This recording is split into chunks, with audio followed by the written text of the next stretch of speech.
Welcome to the Scottsdale Vibes podcast. I'm Alicia Haygood. We have an amazing opportunity to send our kids to school anywhere in the Valley with open school choice. So I'm really excited today to introduce you to the International School of Arizona here in Scottsdale. They have an amazing gala coming up that we're going to talk to Ashley, who is the vice president of the Parents Board of Association, as well as the head of school, Jason Smith, who's going to tell us all about what makes International School of Arizona stand out above the other private schools here in the area.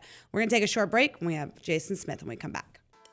Buying a home can be scary and sometimes frustrating, but all of that can go away with the right realtor. And that's where Sean Shackleton with the Shackleton Group is here for you. Sean has over 25 years experience in real estate. She's here to get you what you want and won't settle for less. She's experienced, knowledgeable, and understands this market, which these days is always changing. Take the stress out of your next home purchase by calling Sean at 480-734-7277. You can also find her at theshackletongroup.com. As a mom of two young kids, in the forefront of my mind is always education. And we're lucky, as I said, to live in a state where we have school choice. So each of our kids get the education that really meets their needs and, as parents, our wants. Here in Scottsdale, the International School of Arizona starts at 18 months through 8th grade. They offer a French and Spanish language classes, and they're having their biggest gala of the year on March 29th. So it's a great opportunity for us to get to learn more about the school. We get to go to the event if you'd like to really dive in and meet the community. But first, let's talk to Jason Smith, who is head of school, to learn more about this program and really what sets ISA apart. So Jason, thank you for joining us today. I appreciate it. I know you're super busy, which is why we got you on Zoom. So Jason, you have been in education your whole career. I want to ask you first and foremost, what does education mean to you as a leader of a school and as a parent yourself? Yeah, education for me is all about doing what's best for kids every single day, and not just what's best for all kids as a group, but what's best for each individual student in the school. And we have to make sure that whatever we do, and my job as head of school is to make sure that I'm removing barriers for teachers, to make sure that they can focus on the kids in front of them every single day. And I think ultimately it goes beyond the academics for me. It goes to the social, the emotional, and I think more than ever now is really a focus on preparing kids for the world. And my goal and my view in education is to make sure that, especially as a head of school of a bilingual immersion school that really focuses on global citizenship, international mindedness, is that our kids have, beyond the language, but beyond speaking multiple languages, that they have the skills, the aptitudes, the desire to learn about other cultures, learn about other people, learn about their backgrounds, so that they can really unpack their own suitcases, if you will, as they get more information and repack their suitcases in a way that makes sense for them. My own kids grew up overseas. So I was an international educator. I taught in the Middle East. I was a school administrator in Dubai and Qatar. And my kids moved overseas when they were 2 and 3 years old. And I can see that now, having that global perspective and that level of comfort of being put in situations where maybe they may not be familiar, but having that drive and having that curiosity to understand. And that's ultimately what education is about for me, is going above and beyond for each individual child and just making sure that they have that curiosity and that desire to know others. You mentioned how I love that you said this ISA, you offer the dual language of French and Spanish, and we'll kind of go into that a little bit. You really talk about the whole culture aspect of these languages as well. Having that experience of raising your kids in the Middle East and teaching over there, you have that firsthand experience of both. How do you bring that back to your job here and work with your families in the community? Yeah, I think that's a great question. We have a very international community. And just as one example is, having been in the Middle East, my kids grew up learning to speak English, learning to speak Arabic. And we have some families that are Muslim, and knowing that right now is Ramadan and being able to greet them and say Ramadan Kareem, Ramadan Mubarak, and knowing that here in a few weeks they're going to be celebrating Eid, and Mm-hmm. and knowing that about our families, knowing those cultural differences to make sure that everyone feels a part of our community is key. And I think nowadays it's so easy to um, just know that everyone's different and not respond to it, that everyone brings their own perceptions, their own values, their own cultures, their own understandings. But being a place in a school where I've had that experience, where I know what it's like to live in a different country, where I know what it's like to be kind of the odd person out, making everyone feel that sense of welcome, making them be a part of the community. And it's those little things like that, those little understandings that make a difference. I could totally agree. Community is huge. It's why, as a parent myself, I pick schools for my kids. I want them to feel welcome. You talked about that emotional well-being. It goes for parents as well. We're a part of this community in this school too. So let's talk about the International School of Arizona, French and Spanish immersion classes. How does that work? Because you start from 18 months to eighth grade, two completely different languages, by the way. Most schools are like one. So how does that work? And tell me about getting into with you, working with you guys. Sure. Yeah. Listen, our school is pretty special. It's what I call a boutique school, Yeah. is that it's not for everyone. But it is for a lot of people, and people may not think it's for them, but when they come and see us, they realize that maybe it is. And we're bilingual immersion, which means that our classroom teachers are all native speakers of French or Spanish. And as young as 18 months old, kids enter class, and 100% of their day, what we call our early school, which is our 18 months through kindergarten, 100% of their day is in Spanish or English, or Spanish or French. Yeah. And English isn't even introduced as a language of instruction until kindergarten. Wow. I didn't know Uh, that. Okay. yeah, and then kindergarten through fifth grade, it becomes essentially like an 80-20 model. Okay. But so it's very different than what most families are used to and what we grew up with, where um, uh, we would go to school, learn in English, every subject was in English, and then we would go to a specialist class like a music or a PE, or we might have a Spanish teacher come and teach us for 30 minutes a day. Our framework and our model is the opposite of that, where we just don't teach another language, we teach in that language. And that's what really makes us immersive. And so we hire teachers from around the world. We have teachers from Colombia, from France, from Spain, Peru, all everywhere around the world. We bring teachers in, whether they're locally hired and they're international citizens of the world, or we even hire teachers and bring them in on J1 visas, because we just really think that native speaker is so important. And it's really funny. I'll go into classrooms, and what's most interesting is the head of school. I don't speak other language. I don't speak Spanish or French. I try really hard. I Yeah. try really hard and model what we want our kids, that risk taking. So I'll go into a Spanish class and I'll start speaking in Spanish, and the kids will correct me. It's fantastic. I love it. Uh, but that's what we want our kids to do. We want them to take Yeah. risks in the classroom with the language, because that's how we learn. And so just as recent as last week, one of the third graders was making a comment about, Mr. Smith, your Spanish is really getting better, but your accent's awful. You can always leave it to kids to hear the truth, and no matter what Yeah, that yeah, might yeah, be. yeah. I will admit I was hurt for a little bit, but I got over it quickly. But yeah, yeah. Yes, we can all be bullied by by the little ones. I know. I got two at home myself. They're very honest. I you started 18 months. It goes up to eighth grade.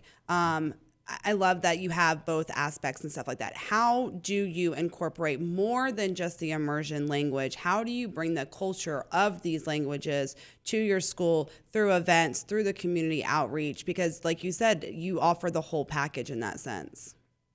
Yeah, I think ultimately the teachers are also integrating. So our teachers from Spain, for example, part of their J1 visa experience is bringing the culture, the Spanish culture to their classrooms, bringing the French culture to their classrooms. We oftentimes, because we are international community, we call what we have open doors, which is really aligned with our mission statement, opening doors to success in a constantly changing world. We have these open door events where we invite families in for kids to share what they're learning about other cultures, or for even parents or grandparents or friends who have something to share about their own respective cultures will come in and share that with the classroom.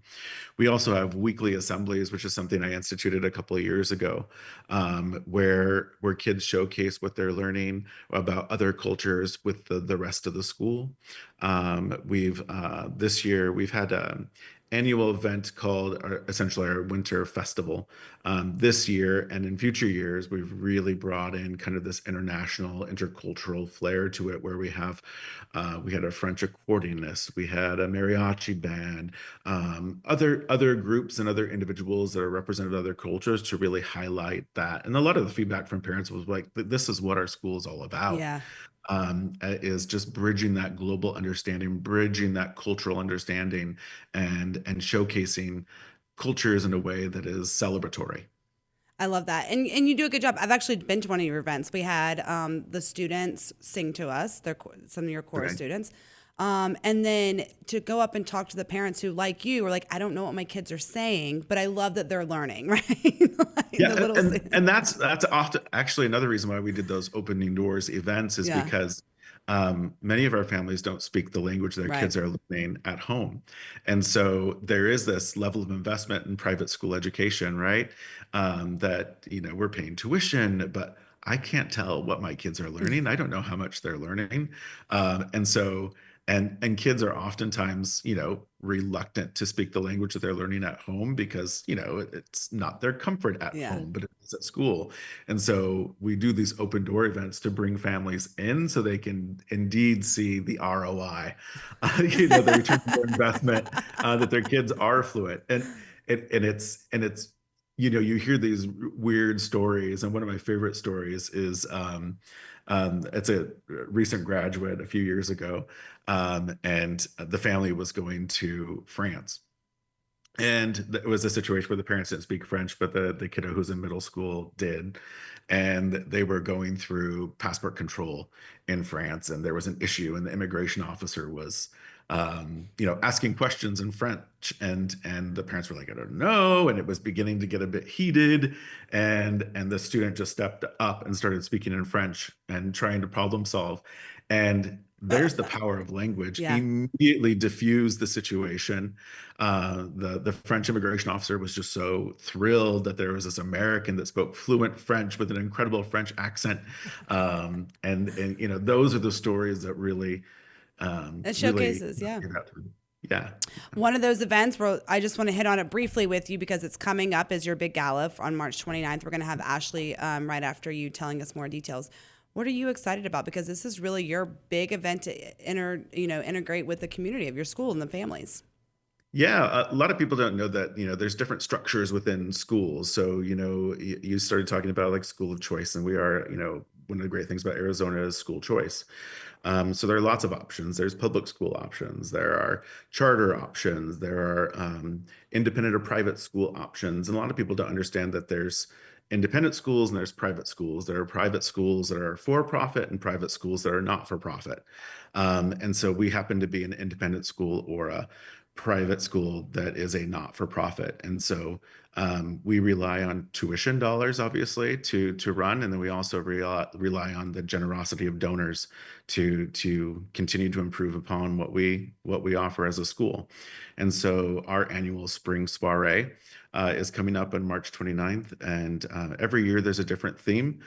This year's theme is a toast to tomorrow. Last year we really celebrated kind of the 25th anniversary and celebrated a lot of the past and the rich history and traditions of our school. And this year's soiree is really focused on the future.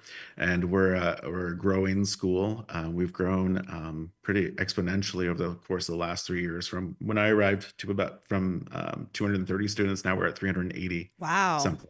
That's awesome. So, we have to start thinking about our facility and expanding our facility and adjusting our facility to accommodate all the fantastic families who are seeing the greatness that is our school and joining us. So this year's soiree is really a focus on the future, and what the possibilities are.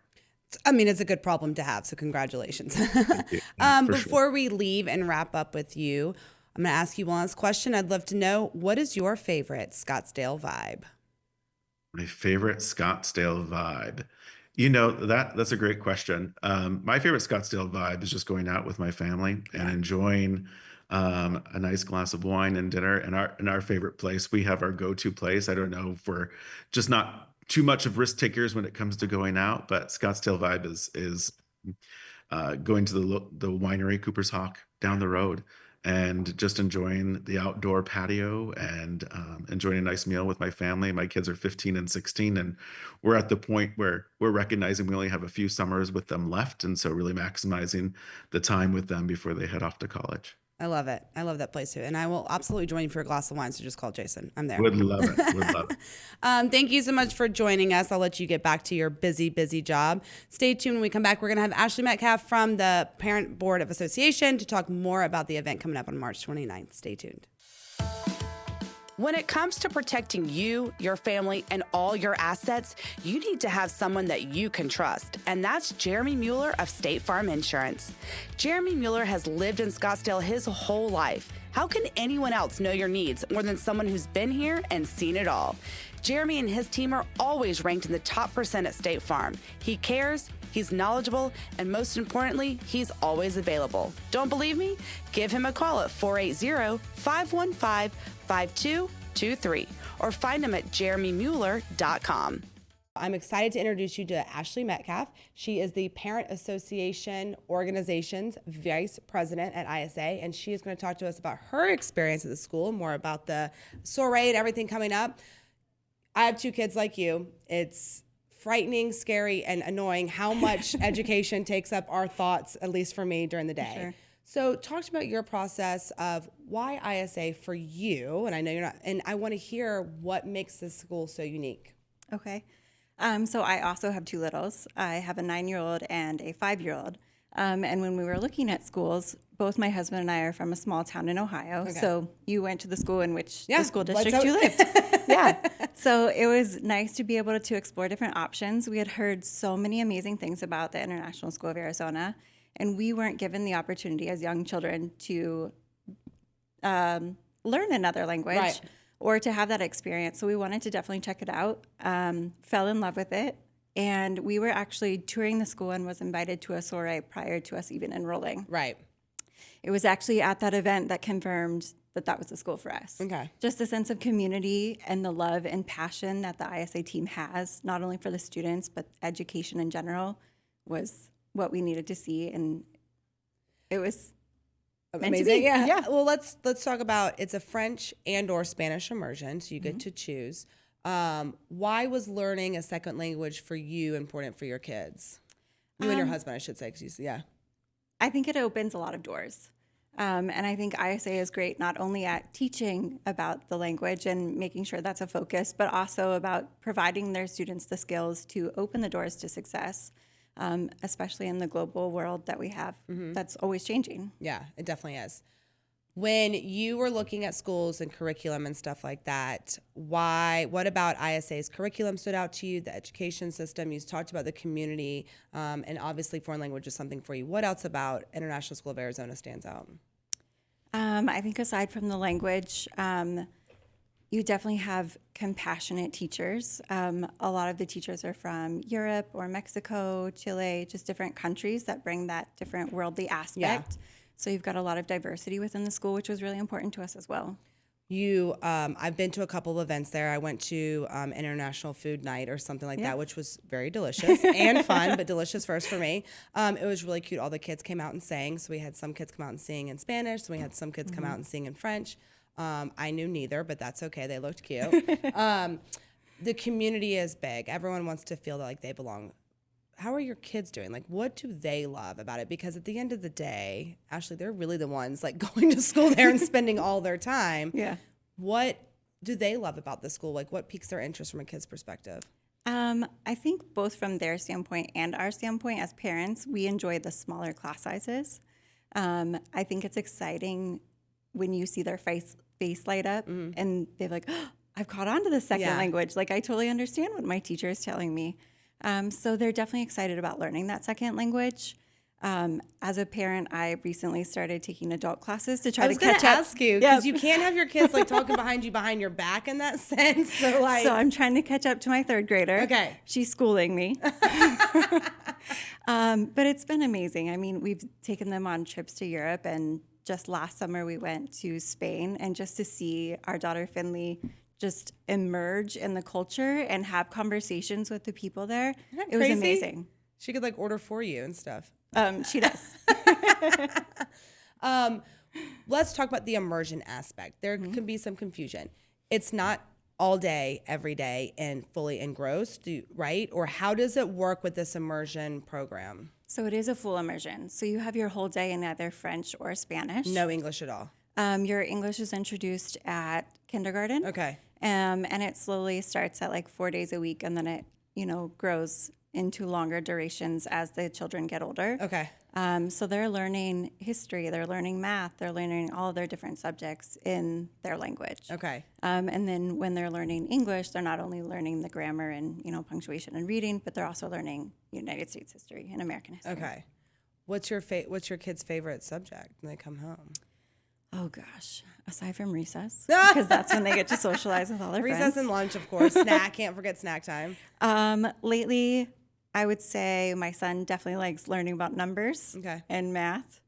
And then Finley is definitely like hardcore creative mind. Yeah. So any art class, creative project, she's hands-on. Talk about that creativity in the immersion school. I mean, I feel like there's always a project that they're working on, and it's introduced at a young age that they present in front of their peers, which I appreciate. So I think there's different aspects that they incorporate without even knowing that they're incorporating it, whether it be presenting or art projects or making STEM projects together. Nice, everything. Well, let's get to this big soiree that's happening on March 29th, because this is what got you to sign up for this school. Talk to me about it. It's Old Hollywood is the theme this year. A toast to tomorrow, I think, is the tagline. So what are we going to get into? What are we going to see? Yes. So on March 29th, from 5:30 to 11 p.m. at Dolce Events in Scottsdale, it is a toast to tomorrow. And as far as attire, think black tie, old Hollywood, vintage Hollywood kind of theme. You can anticipate a seated dinner with double entrees, past hors d'oeuvres, open bar. We've got a live auction and a silent auction. Okay. And then we've got some great entertainment. As far as like a sneak peek, we've got Marilyn Monroe coming, an impersonator. Nice. I hope it's an impersonator. There's a speed painter that will be there. Okay. And then we've got some amazing auction items up for bid too. Let's talk about some of these items. What can we look forward to? We've got some amazing vacation packages. Love that. Art by a local artist. Possibly a furry friend that may make an appearance as well. Okay. But there's some great things. And of course, it all goes towards ISA. We are a 501(c) nonprofit organization. So aside from tuition, the generosity of all of our donors goes directly to the school. Do a lot of people from the community come out? It's not just a school-only event. Yes, it's welcome to the community. There's 3 ways that you can get involved. You can be a sponsor, and that's a great opportunity for a business to get in front of our parents and the public. You could provide an item that could be auctioned off, whether it be in the silent or the live auction, or purchase a ticket. We'd love to have you. I mean, it's definitely a night to remember, and it's so fun. Okay. So fun. And it's at the Dolce Center. Where can we find out more information and the link and all that to buy tickets? How does that work? Yeah, you can go to ISA's website, which is isaz.org. There's a link under soiree. All of your ticket information, sponsor information, all of it's right there. Okay. You can also find some information on our Instagram. Okay, perfect. What are you most excited about for the event? Dressing up. Yeah. We never just- get the opportunity Yes. to, yeah. It's just so fun to see everybody outside of their element, Yeah. dressed up, ready to have some fun without the kids. Yeah. Just letting loose a little bit, and it's all for a great cause. I love You it. get to eat a warm meal, have a couple beverages. Fantastic. Well, we have the link in the description of this episode, so go check it out. But ISA a toast to tomorrow at the Dolce Center, like she said. Go check it out. Listen, I've worked with them for a few years. They're an amazing school. They do great things for our community as well. And I'm excited to have them here. So thank you. Thank you. Stay tuned. When we come back, we'll have the calendar of events right there. As you just heard from Ashley, the International School of Arizona is hosting their Toast to Tomorrow, March 29th, 5:30 to 11. So there's still tickets. Again, just go to the end of the description of this episode and you can find them there. As another fundraiser that's coming up is the Wines Around the World for Family Promise. Again, another amazing nonprofit organization. As Jeremy Mueller and I were talking a couple weeks ago, now's the time for like Scottsdale's local season to shine. So it's go out and enjoy these organizations. They do so much for our community. As well as another fun festival that's coming up. Scottsdale Family Fest is happening March 21st through the 22nd. So grab the family, head out to the free event at Sky Song. There's performances, interactive demonstrations, creative interventions, and culinary delights from local food trucks. Have a wonderful week, Scottsdale. Keep vibing, and I'll see you around town.